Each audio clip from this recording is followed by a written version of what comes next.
15 ஆண்டுகளுக்கு பிறகு வரும் மகா கும்பாபிஷேக விழா. வணக்கம் நண்பர்களே, இது உங்கள் லக் லைட் சேனல்.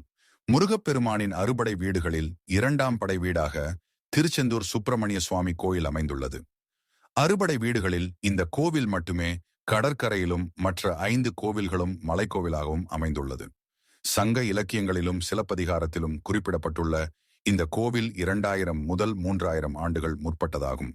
157 அடி உயரம் கொண்ட இக்கோவிலின் கோபுரம் 9 தலங்களை கொண்டதாக அமைந்துள்ளது.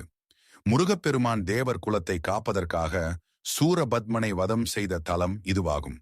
இங்கு தவம் செய்த குரு பகவானுக்கு முருகப்பெருமான் காட்சி கொடுத்ததும் இந்த தலத்தில்தான். இக்கோவிலில் ஒவ்வொரு ஆண்டும் நடைபெறும் கந்தசஷ்டி திருவிழாவின் போது லட்சக்கணக்கான பக்தர்கள் கலந்து கொண்டு 6 நாட்கள் கோவிலில் வளாகத்திலேயே தங்கி விரதம் இருந்து சூரசமஹாரத்தை கண்டு விரதம் முடிப்பார்கள். இக்கோவில் கடந்த 2009ஆம் ஆண்டு ஜூலை 2ஆம் தேதி மகா கும்பாபிஷேகம் நடைபெற்றது. ஆகம விதிப்படி 12 ஆண்டுகளுக்கு ஒரு முறை இக்கோவிலில் கும்பாபிஷேகம் நடத்தப்பட வேண்டும். அதன்படி திருச்செந்தூர் சுப்பிரமணிய சுவாமி கோவிலில் மகா கும்பாபிஷேக திருப்பணிகள் மேற்கொள்ள 2022ஆம் ஆண்டு செப்டம்பர் மாதம் தமிழக அறநிலைத்துறையால் முடிவு செய்யப்பட்டது. வருகின்ற 7ஆம் தேதி திங்கட்கிழமை மகா கும்பாபிஷேக விழா வெகு விமர்சையாக நடைபெற உள்ளது.